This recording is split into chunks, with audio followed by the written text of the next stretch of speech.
Hello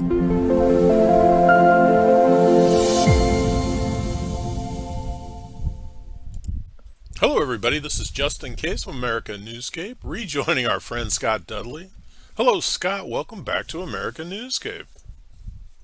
Justin, it's great to be here, and another balmy 120 degree afternoon. Well, it's just summer in the Imperial Valley, that's what we expect. You know, I've got Facebook memories, and I post when it gets hot like this. I start posting pictures of the weather forecast. And sure enough, in my memories today, it popped like in 3 different years. Oh, wow. I remember it is summer. Growing up in Phoenix, I always, be an athlete outside in the summertime, always refused to recognize that it was hot. And people would say, how could you say that? I said, when it's 120, it's hot. And lo and behold, one day I was driving and it was 121 degrees. And my truck threw its timing chain. It was hot. Oh. You know, that's what we pray for, right? No outdoor sunshine mechanical repairs. Absolutely. In the weather.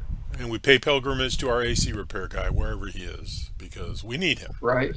All right. Hey, but enough of that. Scott, you've got some interesting topics for us, so why don't you just take it away? I want to do a quick swing into dogs. Part of my new family. So one of the things that happens when people retire is they have to figure out other families, right? Sometimes that's church, sometimes that's, I don't know, a Facebook group, sometimes. So because I lost my office family. So I've got a dog park family. And we all kind of meet regularly at the dog park, and dogs like each other, and we like each other. We just hang out and talk. A lot of different people. You know, it's a cool place because it's so diverse, because there are people from all spectrums of belief, and we always hang out and talk and accept each other. So it's fun. But what's happened in the last couple of weeks is we've had a couple of our park regular dogs come down with cancer. Oh. And it's really got me thinking, what is it about dogs? I saw a meme the other day, and it said, I can't watch a movie where a dog dies, but I'll watch a serial killer go through 43 people to help me go to sleep at night.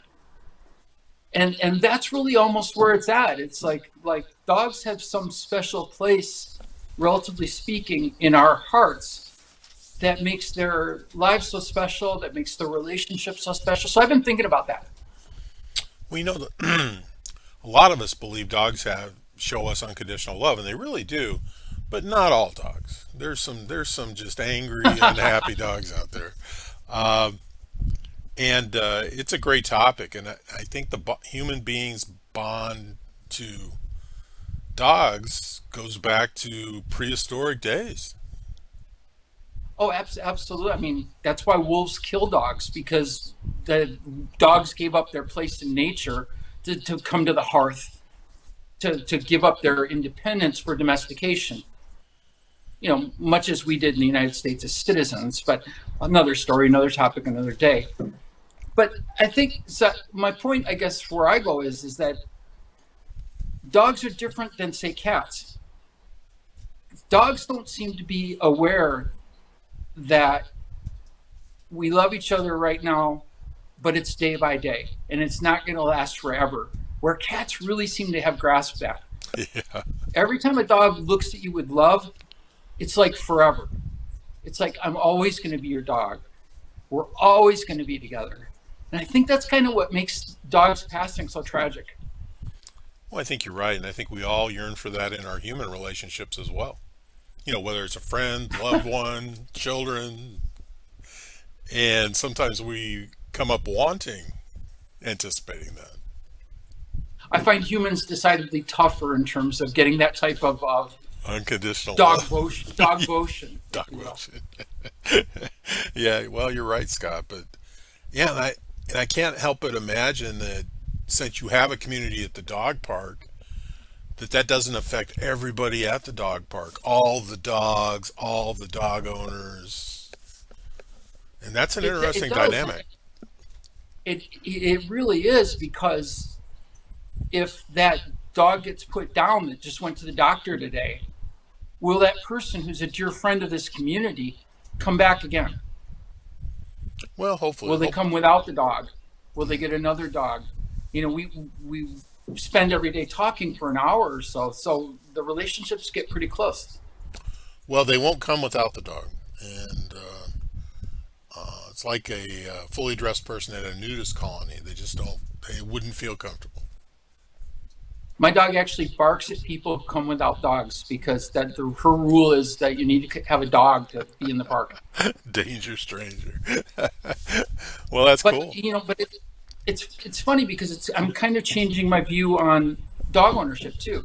So I'm starting to think now that if you like dogs and if you are able to care for a dog, then you really shouldn't do this like year mourning period. You really shouldn't say, well, I just lost my dog. I'm going to wait. I'm going to heal. I'm going to grieve. I'm going to do whatever. Because right now there's 1,000 million dogs in shelters that are all good dogs. You know, there's one ideal dog for everybody. And so you could just hop on board that train and then just transfer that love. Well, absolutely. So, Particularly if you're grieving. I mean, if you're grieving the loss of that pet, why not bring in another dog to help you through that transition period? yeah, so I'm on board with that. And it's going to be interesting to see if people do come to dog parks without dogs, because they might. Because they know all the other dogs too. Well, And the other dogs love them. you know, I grew up in my family. When I lost a dog, it's like, okay, we're going to the pound. We're going to get you a new dog. It's like the adults felt I needed a dog. I finally come to the point in my life with the cats where I've got a lifetime supply.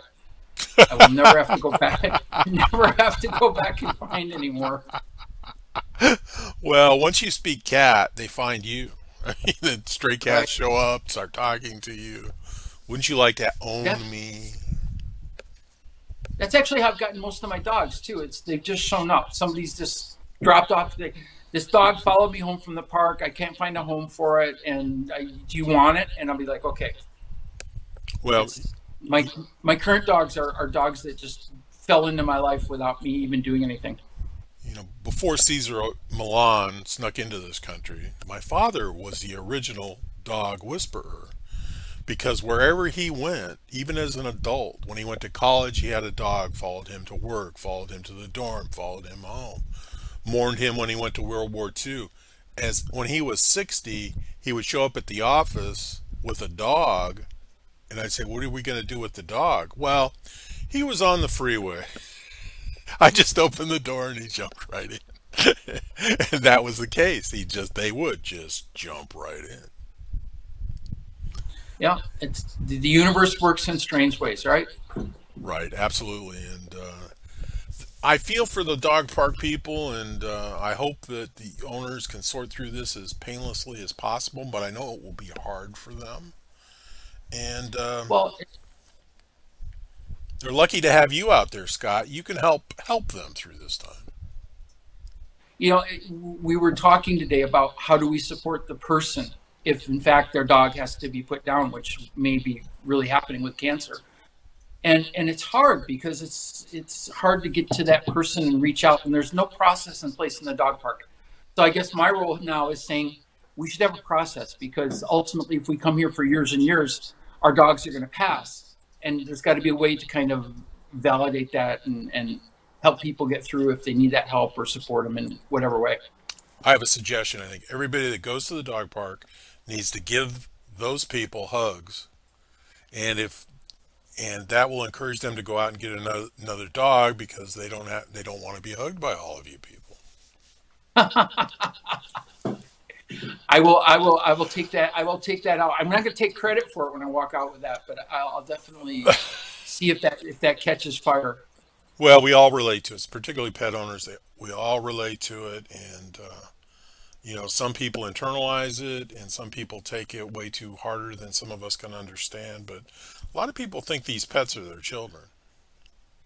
Very much so. You know, and we get close out there at the park. I mean, there's a 76-year-old woman who I have to hose down on a regular basis now that it's getting hot outside.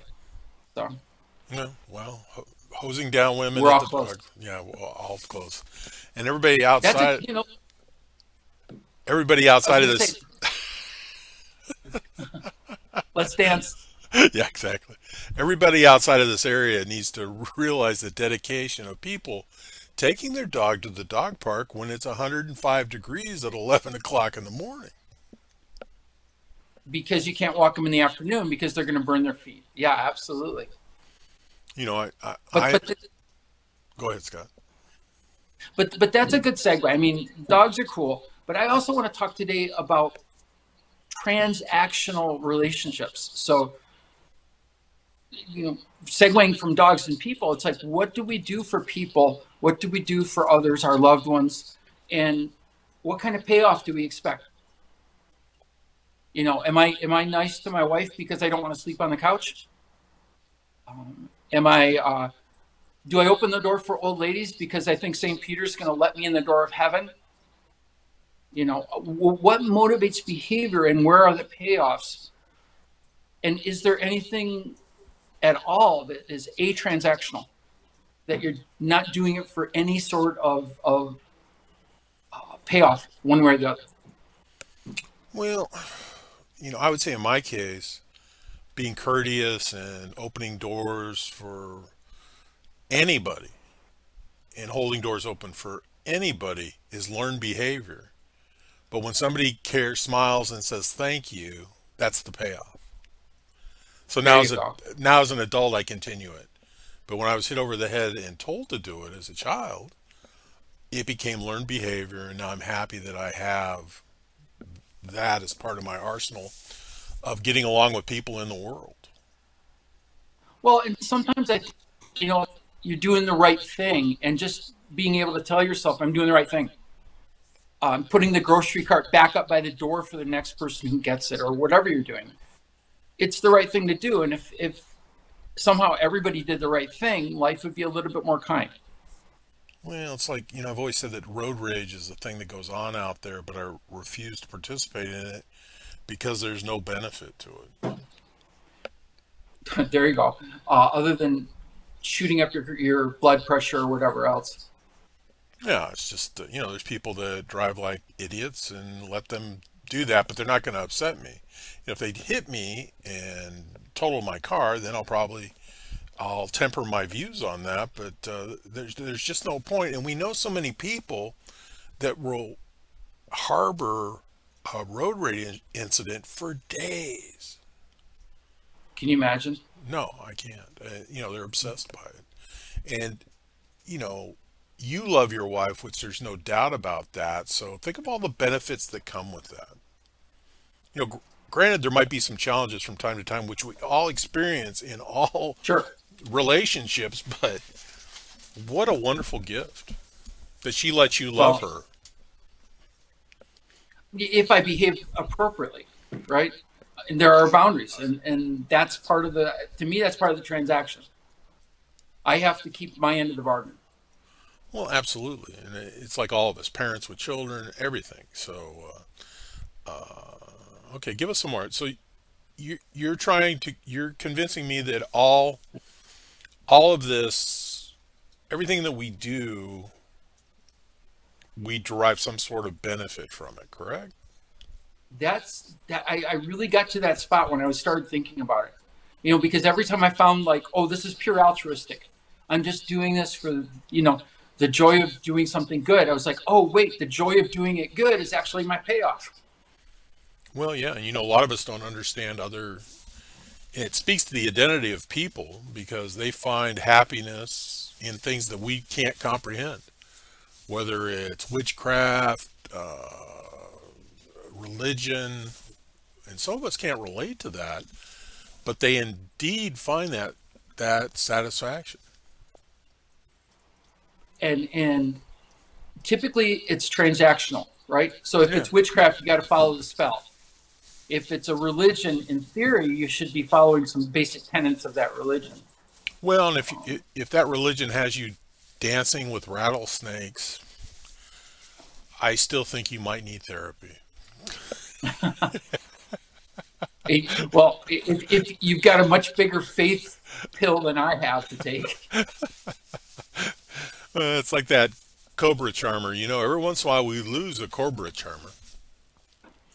Yeah, I had a chance to jump out of a parachute for free in college, and I was like, no, why would I give fate that chance? There was a back in the day, somebody I came to a gun club with me. He ran the jump school at one of the Phoenix airports, and he would come up to me and goes, "Hey, I'd really like to get you out there to jump." And he says, "I really would, you know, hey, just it'll be free." And I said, in those days, I weighed about 300 pounds, and I said, "Are you kidding me?" I said, "What are you going to harness me up to? A Jeep parachute?" He said, "No, no, no, no, no." He goes, "You'll have a good time." And I said, "Well, I don't think I'm going to do it." And he weighed about that much. 2 weeks later, he shows up with a broken hip. Well, his main chute didn't open. His auxiliary chute did, and he went kerplop. So I just... The auxiliary chute was rated for 180 pounds. Yeah, probably. Like a ladder. like a ladder. And the sheriff, or former sheriff of our county, who was in the airborne, and he and I became close friends. We were having lunch one day, and I said, "You know, there's just one thing about you being an attorney and a law enforcement officer and airborne, and I just don't understand. But the one thing I really don't understand is you were jumping out of planes and helicopters." And it was something I couldn't understand, and he loved it. Yeah, my vertigo would love it, but that's about it. Yeah, exactly. So, what? Anyway, so I think with transactionalism, I think it's a curious exercise for anyone to begin to think about, what am I getting out of this behavior, and assume there's something there. And it may be really small. It may just be the happiness of the moment. Well, give us some exercises to help us do that, Scott. Well, so this is simple and complex. At the simplest level, every single behavior you do has some sort of potentially transactional consequence. I could walk you through dinner. What store do you go to, and why do you go to that store? Is it for the price value? Is it because you like the checkout lady? What food do you buy? Is it because you like the taste? So you're getting the gratification of the taste as the transaction. Is it because your doctor said, "Hey, you need to eat this or bad things are going to happen"? And then in that case, you're kind of bargaining with a better, longer life. Where is the payoff? You know, what do I make for dinner tonight? Is it something my wife likes? Is it something I like? Is it something the cats will eat if there are leftovers?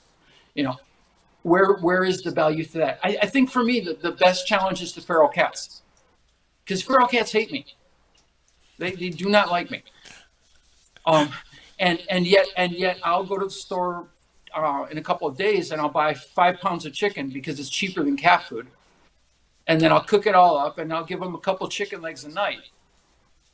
To cats who disdain me, who look at me with loathing.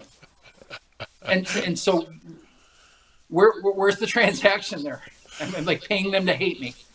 Well, to be fair, you've trapped a lot of these cats and taken them to be fixed. Maybe they resent that, Scott.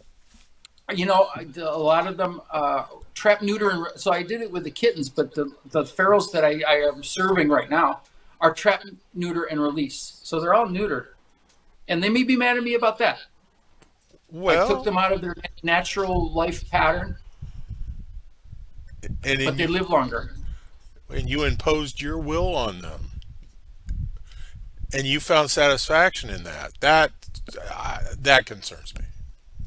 Okay, so the transaction there was, I was having to deal with 14 kittens every 6 months, right? And that was catch them and trap them and try and find homes for them, and or deal with the fact that, you know, like if cat has litter right now, it's 110 degrees outside, and that litter is probably not going to survive. So now you got dead kittens. So it was always about kind of managing the colony in a way that they weren't out of control. Okay. And you're right. I stepped in and did some management tasks on that, and they may resent that, but they hated me before anyway. Yeah. Well, it's amazing, and everybody that's run into a feral cat, they look at you like you are the devil, and they're very cautious. But every once in a while, one will turn and start to befriend you, accept you. Yeah, I've got a couple. I've got a couple who will allow me to touch them Yeah. by their grace. Now my wife is dealing with a feral duck that Nice. every about 7 o'clock every evening flies in, starts quacking, wants fresh water, wants fresh food, and pretty soon that duck will be sitting on her lap. And yes, it's a wild duck. Nice. That's wonderful. That's a nice little story. And it sounds like the duck doesn't. I mean, ducks usually flock, right? So a duck by itself, it sounds like it really does need a friend. Well, and my years dealing with ducks, some of them just don't migrate. Some Canadian geese just are too lazy or not don't have the call of the wild to migrate. And I might have been one of those ducks because that's a long flight. So they wake up one day and all their friends are going, "Hey, we're going," and I'll catch up, and they just never catch up. And They become a park goose. yeah, and then they may assimilate back into their natural behavior that next year. But you're right, Yeah, they're that makes social, and cats are very social. And for things that migrate, if they decide to stay, now they got to deal with the summer just like the rest of us. Right. And once they've done it once, they may do it again. And we still have wild ducks here that'll fly the canals and out at the Salton Sea. And it's because they're lazy ducks. There's something wrong with them. And it's just we have a duck. Scott, we commend you with what you do for the cats, and it's Luna approved, and people are starting to learn that you and I are both cat people. I think it came easier to you than it did to me, but once you find yourself in that sphere, there's no turning back. To be honest, I was like, and if there was 25 people at the party, you could find me in the corner petting the cat or petting the dog. Well, I fully understand that, Scott. And if there were 25 people at the party, I began to question why I was even there. Did I have to be Yeah, at this party? And it's always somebody telling us that we need to be there. How often does your wife tell you that you need to be there? I married an introvert. I nailed it.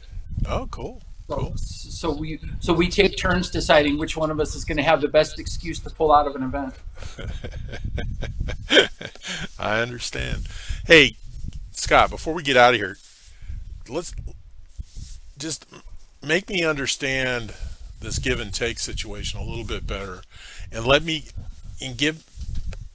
pound on an exercise that I can do to try and find why I'm doing what I'm doing transactional wise. All right. I think it's probably easiest to find when you're doing it for another person. And you mentioned earlier, just opening a door for a person or saying good morning to a person. You can stop and consider, why am I doing this? What is the payoff for me? But then I think in relationships, if you look at your partner relationship or your child relationships, you can begin to say, okay, I'm doing this not only because it seems like the right thing to do, but there's a payoff to me. If I'm teaching my kids to handle their frustrations without tantruming, then what's the payoff? Well, I don't have to deal with tantruming kids in the middle of the store. Once you begin to think about what's in it for me, you can actually not be as greedy or selfish or ego driven in terms of why you're doing things for people, because you get a better sense of, I'm just doing this because I'm cool, because I appreciate when people are cool to me, so I'm going to be cool to them. Well, and I think what goes hand in hand with that is using that to keep from overreacting to somebody else's child having a tantrum in the store. And I think as you get older, as I've gotten older and the testosterone levels have dropped a bit, I roll with the punches a lot more. Isn't it nice? Yeah, absolutely. Absolutely. And I wish I could have had that behavior when I was younger. When I look at all my slightly older male friends who jumped on the testosterone patch bandwagon, I just laugh at them. It's like, well, go ahead and keep burning that candle if that's what you need to do. But well, it's kind of like when I gave up nicotine. I love those nicotine patches, and it was by far the best form of nicotine I had ever experienced. And I was heartbroken to stop using the patch. I remember the first time I was sitting in a meeting in the middle of the office, chewing nicotine gum, going, "Oh, this is so cool. It's just like smoking in the meeting." See, we can evolve. We can adapt. I don't care what they say about it. And we're both nicotine free, right? So there you go. No, absolutely. And I hardly ever miss it. So. Nope, I'm remarkably indifferent to it. Don't like it, don't hate it. There, and I'm not really attracted to it. Well, Scott, I thank you for the time today. And from dogs to what benefits us from what we do. I like that. I like both of those topics. Hey, everybody. This has been Justin, Case, and Scott bringing you American Awesome. Thanks for joining us. Remember, additional information and links are provided in this video's Read More. When you get a chance, look at the Read More, because there's a link to some of Scott's books, and he is an accomplished writer, whether he believes so or not. So today's the day to subscribe to this channel. Please learn more about Scott when time permits.